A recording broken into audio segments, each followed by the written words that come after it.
What's up guys, and welcome back to another not so classic episode of Parkour Journeys. Today I really wanted to go over my favorite stretches that I do and that you should be doing after every parkour session or exercise session that you have. We're going to be getting back to the classic Parkour Journeys episodes pretty soon, but right now I'm on a roll with the passion that I have to communicate all of these things that are really helping me with my parkour life and that I want to help communicate to you so that you can avoid injuries and stuff that I've had in the past and any kind of setbacks that you just don't want to be having, the silly mistakes that we can avoid if you just listen to the information that I'm going to give you here. If you've been following along recently, you know that a lot of the videos have been about taking care of your body, health, wellness, and how to just make sure that your body stays usable throughout your life, especially when you're going through this hardcore, impacty kind of training. And I just want to make sure that everyone has as much information as they can possibly have. I'm taking you along with my journey, the things that I'm learning along the way, because I put everything through its paces and I test everything out.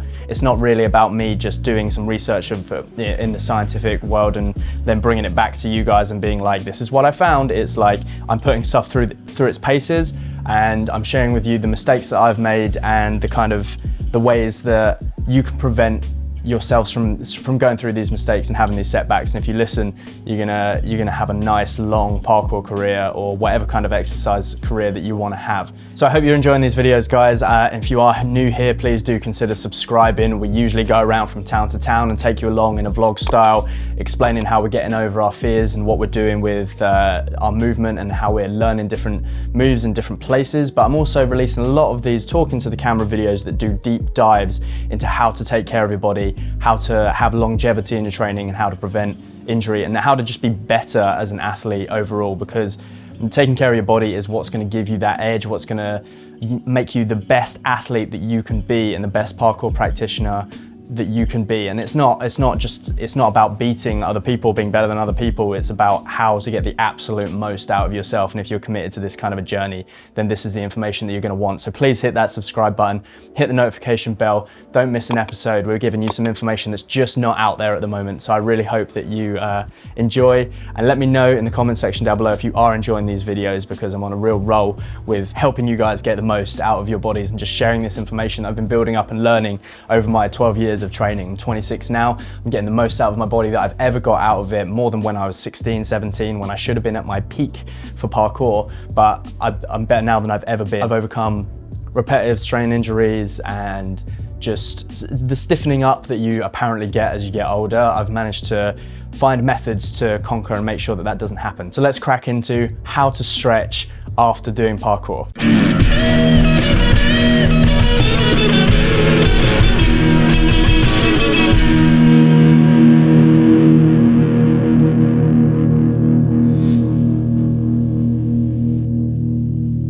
So this video is going to show you the exact stretches that I do after training parkour. I'm going to take you through all the techniques and how long to hold them, how many times to do them, what order to do them in. And this is everything that I always do after a parkour session. And this has been trial and errored over many different sessions with lots of different stretching programs. And this is the one that I found to be the absolute best. I'm not going to go into why you need to be stretching after parkour. That should be either really apparent, or if you don't know, go and check out my 5 top tips for recovery video that I released last week. We talk about why you need to be stretching after parkour, and believe me, you need to be stretching after you do parkour. So the first stretch that we're going to do is going to be a massive hip opener and relaxer, as well as a quad relaxer, and opening up the entire side of your body, opening up your chest, but a main focus on that hip region. So we're going to get down onto the floor. We're going to get our front leg into a right angle position, and then our back leg is going to be out behind us, kind of in a lunge shape.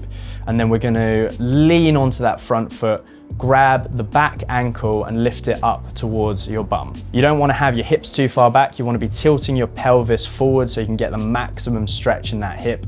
And then you're either going to be looking forwards. If it's quite a tight stretch, you just want to be looking forwards. But as you get your heel and ankle closer to your bum, you're going to be slightly tilting your head up and taking your eyes towards the ceiling so that you can open up as much of that front body as possible. Every stretch we do today, we're going to hold for 30 seconds. And the whole time that you're holding for that 30 seconds, you want to be making sure that you're taking really deep breaths and concentrating on relaxing the muscles that you are stretching out. So a big part of stretching isn't just getting into the move, it's about being able to relax yourself as you do it. So I want you to make sure that you're not talking while you're doing your stretches, not until you've like practiced them and you know what you're doing. I want you to be really focused on your stretching routine. It's not going to take too long, and you just need to make sure that you are relaxing the muscles, taking deep breaths in and holding for about 30 seconds. You can push it to a minute if you want. The thing is, at the start you want to be taking the time and timing it and maybe like actually putting yourself down for 30 seconds, but over time you get a feeling for how long 30 seconds feels like, and rather than thinking in terms of like the numbers to define your stretch, you want to actually be thinking in terms of how your body feels as you open it up and as you stretch it. Because it's not just like you have your body and then you're like, okay, apply stretch for X amount of time. It's like, let's listen to how our body's feeling and let's try and open it up while we're stretching and calm ourselves down and get into that parasympathetic state. The next stretch we're going to do is open up our groin and our hips from a different angle, and we're going to get a bit of a stretch in our lower back as well. So we're going to come down onto all fours, and then we're going to spread our knees out slowly but surely, relaxing your hips as you do it, just slowly lifting those knees out, getting into that kind of frog position. You can keep your arms straight, or you can go down onto your elbows, depending on what feels better for you. I really want you to concentrate on just how everything is feeling while you do it. Like I say, we're not just applying a stretch, we're listening to how our body is responding to what we're doing. So slowly but surely, what usually happens to me is I can hold it for a little bit, relax, and then I can slide out just that little bit further until I get to the maximum stretch. And then I'll hold for 30 seconds roughly on that particular portion when I've got to my maximum stretch. With this one, what you want to do is slowly lift your bum up and push it back in, and arch your back and push it back in, and just find that comfortable little motion inside the hip stretch. Because like I say, it's about, your body doesn't have just these right angles like we think about it, and it's not just in particular positions that we need to stretch. We need to stretch throughout the whole motion of the body, so that we want to hit different angles as we stretch. That's why it's not super important to hit the precise angle every time. It's about listening to where your body feels like it's stretching and making sure that you open up in that regard and not just try and apply a formula. Our next stretch is going to open up the calf, the hamstring, and most importantly, the back of the knee, which can get quite tight after doing a lot of parkour. You want to find a surface to press your foot up against and something to hold over the top. You want to keep your legs straight, try and get your foot as flat against the surface as possible, as close to the surface that you're pushing against as possible, and then slowly dip your chest towards your knee and open up that back of the leg. This can be done without a wall. Usually we've got walls around us, so it's a good idea to just do it against that. But if you don't and you're just in a grass situation, you can put your hand down and put your toes up against your forearm. Again, just feeling into the stretch, noticing where it's stretching and concentrating on opening up that back of the leg. Remember to hold this for 30 seconds and then we'll move on to our next stretch. Our next stretch is called a pigeon stretch. You're going to get down onto all fours again, and you're going to create a bar with that front leg. You're going to try and rest the knee slowly down onto the floor, and then you're going to slide your back foot out behind you. So you're in kind of a lunge, but with your front foot barred across the front. What you want to do is make sure that you're not putting any pressure on the knee. The pressure needs to be going into your IT band, the side of your leg, and round to your butt, your glute. You don't want to be putting any pressure onto your knee. And the way that you do that is making sure that your foot isn't at a right angle. If it's too tight, you just slowly bring the foot in, make it a more acute angle with it, and then you can slowly move it out as you get more flexible with this. But don't feel like you have to just get a solid bar right across for the first time. You're gonna hold this one for 30 seconds again, guys, and you wanna experiment with getting your chest down to the knee and back up, arching your back, moving through those positions. And like I say, just concentrating on what it feels like, where you're stretching, and opening yourself up as you do it, relaxing the muscles as you go through this motion. We're not going for those robotic stretches. We don't want to be in a specific position. We want to move around and kind of find where the muscle needs stretching and listen to the body. All of these exercises are done in order. This is the best order that I've found to do them, so that the muscles loosen off in the right place, in the right time. I've done these in different orders, and sometimes it can put pressure on different joints, so I would recommend doing it in this order. And then you're going to repeat that all over again. So each stretch is held for approximately 30 seconds. breathing nice and slowly, breathing into the muscle, letting it relax. And then once you've finished the entire routine, you're gonna go through it one more time. Shouldn't take you too long, but it's important to go through it twice, because the first time you're just gonna be letting yourself drop into those positions, and then the second time you're gonna really loosen off and allow yourself to hold in those positions for a longer period of time. So our next set of stretches is gonna be the upper body, and I've got top 3 stretches. Just only takes me about 3 stretches to loosen off my entire upper body, and this is what we're gonna use. This is also gonna be a massive help for your posture. So if you have like rounded shoulders or a closed off chest, this is gonna really help to open you up and allow you to not get like this cramped over shoulder hunched space. And all of these stretches, by the way, are going to help you move way more freely. This isn't just for recovery, this is also so that you can put your body into a position where it's more effective at moving, which is the best thing about stretching. So the first stretch we're going to do is you're going to use a wall, or you're going to use a doorway. I'm going to use a doorway today to example this. We're going to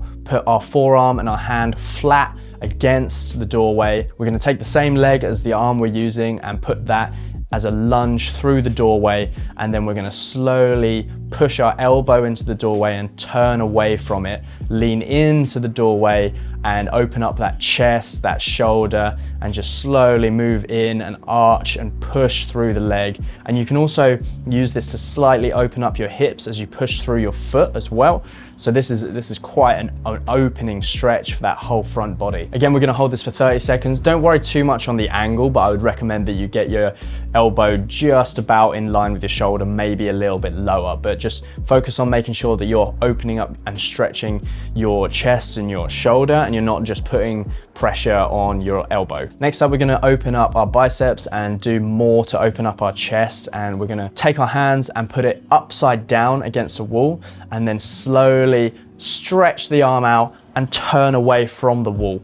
So you're gonna push your hand into the wall as hard as you can, and slowly just open up your shoulder, open up your chest, pushing against the wall, and you'll feel like a bit of a shooting pain down your bicep. So just take it easy, because this is stretching all the way along your hand. You probably feel it in your fingertips and everything. This is great for opening up the chest and pulling back your arms, because often your biceps will get tight, your shoulders will get tight, and you just start rounding in. So this is a fantastic stretch for you. And the last one we're gonna do is using the wall again. We're gonna slide our elbow up the wall, bend our arm and push our armpit into the wall. Again, you're gonna use the same stance as you did the first one. Put the same leg you're using as your arm through the doorway and push up against the doorway. And you're trying to get your armpit flat, in line, get everything flush down the doorway. And this is gonna open up your rib cage, spread those intercostal muscles, stretch out your lats. This is gonna be a really good one for you. So once you've done those, you're gonna repeat those again, hold everything for 30 seconds and then repeat. So we do it twice like we did with the leg stretches, and that's it. Then you're done. You've done the stretching routine. That should probably take you about 10 to 15 minutes. You know, you wanna be making sure that you're breathing slowly, you're not rushing anything.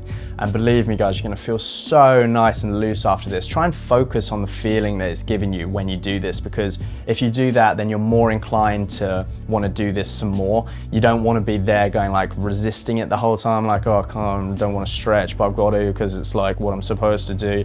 Like, feel into your body and understand why it's doing what it's doing, how it feels good. Like, tune into that good feeling you get from feeling loose and relaxed, and walk in a way that your body isn't just like hunched and tight and like has all this cortisol still coursing through it. Okay, you're relaxed, you've put yourself into a relaxed state from stretching, and you've loosened the muscles off so that you're nice and open and you can walk and move freely.